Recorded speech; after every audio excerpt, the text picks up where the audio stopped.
নমস্কার, আমি বন্দনা। আমার কিচেনে আপনাদের সবাইকে স্বাগত জানাই। আবারও এসে হাজির হয়েছি খুব সহজ একটা রেসিপি নিয়ে। আজ আমি তৈরি করব সজনে ডাঁটা ও আলু দিয়ে বাটা মাছের ঝোল।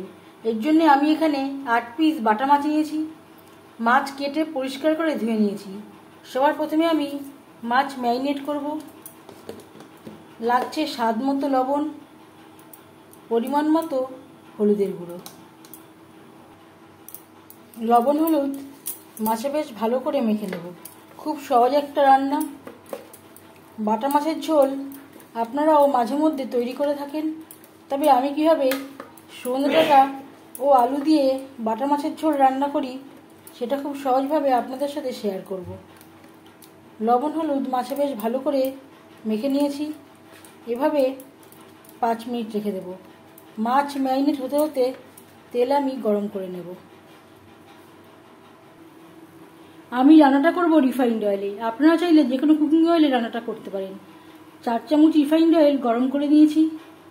এবার দিয়ে দেবো ম্যারিনেট করে রাখা মাছ।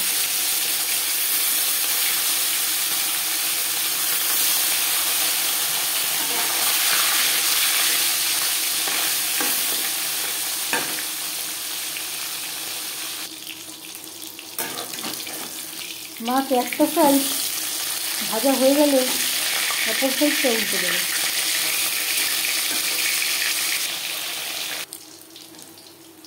মাছ ভাজা হয়ে গেছে, একটা পাত্রে দিয়ে নেব।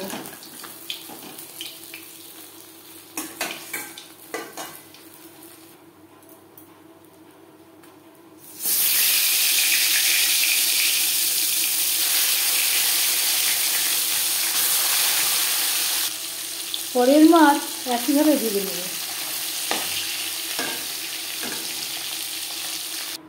মাছ ভেজে নেওয়া তেলে ফোড়নে দিয়ে দেবো 5 ফোড়ন তেজপাতা। আমি রান্নাটা কম তেলে করছি, আপনারা চাইলে এর থেকে বেশি তেলেও করতে পারেন।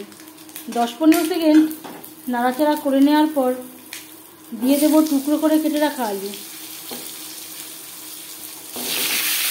আমি এখানে 3টে মিডিয়াম সাইজের আলু খোসা ছাড়িয়ে টুকরো করে কেটে নিয়েছিলাম আর পরিষ্কার করে ধুয়ে নিয়েছিলাম।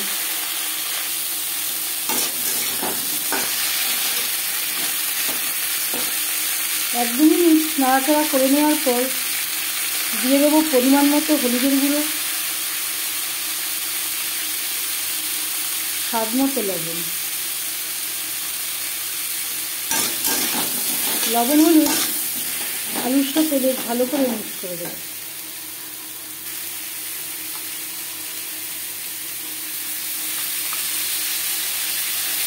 আর লাগছে টমেটোর পেস্ট। 4 চামচ মতো টমেটোর পেস্ট আমি অ্যাড করলাম। 1 চামচ আদা বাটা, কাঁচা লঙ্কা বাটা।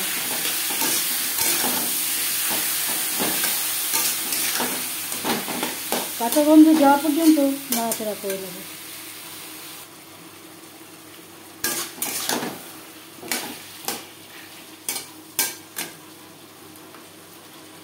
আর দিয়ে দেবো সজনে ডাঁটা। এখানে আমি 10-12টা সজনে ডাঁটা খোসা ছাড়িয়ে টুকরো করে কেটে নিয়েছিলাম আর পরিষ্কার করে ধুয়ে নিয়েছিলাম। আলু ও মশলার সাথে সজনে ডাঁটা বেশ ভালো করে মিক্সড করে দেবো।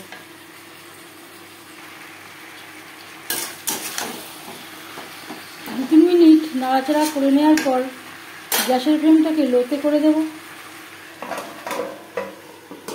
4-5 মিনিটের জন্য ঢেকে দেবো।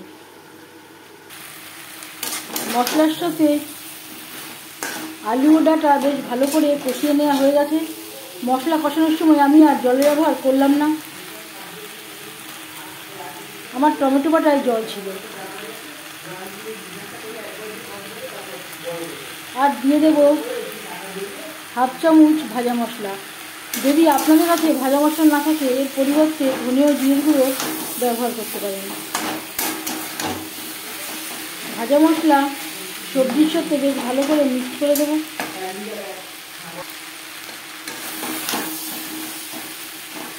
এক দু মিনিট নাড়াচাড়া করে নেওয়ার পর দিয়ে দেব জল। জল কতটা অ্যাড করবেন সেটা সম্পূর্ণ নির্ভর করছে আপনার উপর।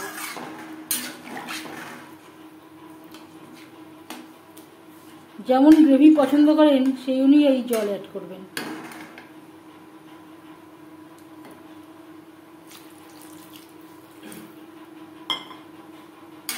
আলু ডাঁটা সেদ্ধ হওয়া পর্যন্ত অপেক্ষা করব।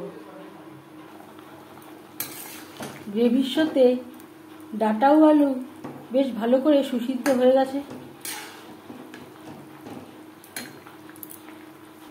এই পর্যায়ে দিয়ে দেব ভেজে রাখা মাছ। আমি এখানে 6 পিস মতো অ্যাড করলাম, 2 পিস আমি রেখে দিয়েছি। গ্রেভির সাথে মাছ বেশ ভালো করে মিক্সড করে দেব। গ্রেভির সাথে মাছ আরও 3-4 মিনিট রান্না করব। গ্রেভির সাথে 3-4 মিনিট মাছ বেশ ভালো করে রান্না করে নেওয়ার পর এবার যাচ্ছি ফাইনাল স্টেপে। সবশেষে গ্যাসের ফ্লেমটা অফ করে দেব। 5 মিনিট ঢেকে স্ট্যান্ডিং টাইমে রাখবো। সজনে ডাঁটা ও আলু দিয়ে বাটা মাছের ঝোল রেডি। এই ঝোলের রেসিপিটি কেমন লাগলো অবশ্যই জানাবেন কমেন্টের মাধ্যমে। যদি এই রেসিপিটি ভালো লেগে থাকে লাইক করবেন, শেয়ার করবেন, সাবস্ক্রাইব করবেন আমার চ্যানেলটিকে, বেল আইকনটা ক্লিক করে দেবেন। যখন আমি নতুন ভিডিও আপলোড দেব তার নোটিফিকেশান সবার আগে আপনার কাছে পৌঁছে যাবে। আপনারা সবাই ভালো থাকবেন। এই ভিডিওটি দেখার জন্য ধন্যবাদ।